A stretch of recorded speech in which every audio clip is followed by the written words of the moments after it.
Connect to your audience. And this is something you've heard about me talk a lot throughout these lessons, but this is very important to get people to like you and to want to subscribe to your channel. Now, we've talked about how to connect to an audience through a video by looking directly at the camera and telling stories and sharing things about yourself, but there's other ways that you can connect to an audience too. Number one that you can do is video premieres, and this is something I did quite a lot of, especially at the beginning.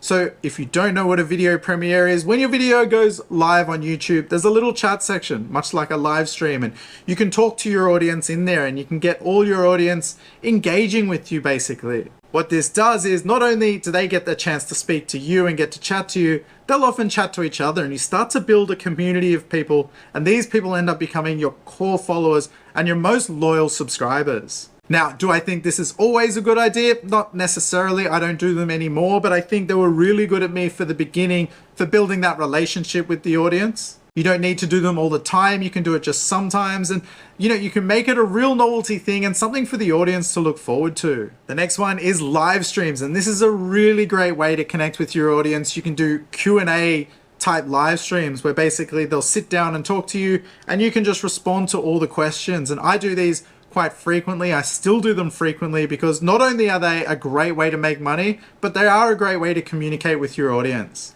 Now, for me, the type of live stream that I do is I want people to feel like they're sitting down having a conversation with me. So the way I started doing them was I had one of my friends that I collaborate with frequently, and we go get a bunch of beers and we sit down and we have a drink. And the concept behind it was we want the audience and the people watching to feel like they're sitting in a bar with us. They can have a beer if they want to, and we're having a chat and we're getting to know each other. So this was a very casual approach, and it ended up doing really well and being really successful for our channels.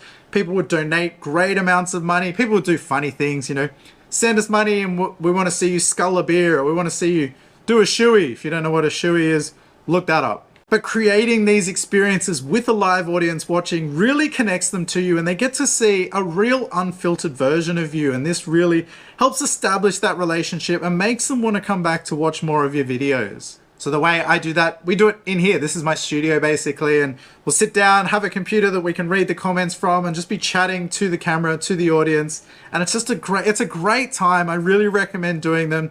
They're really nerve-wracking at first, but you get used to them and you'll see they're a really useful tool for making those connections.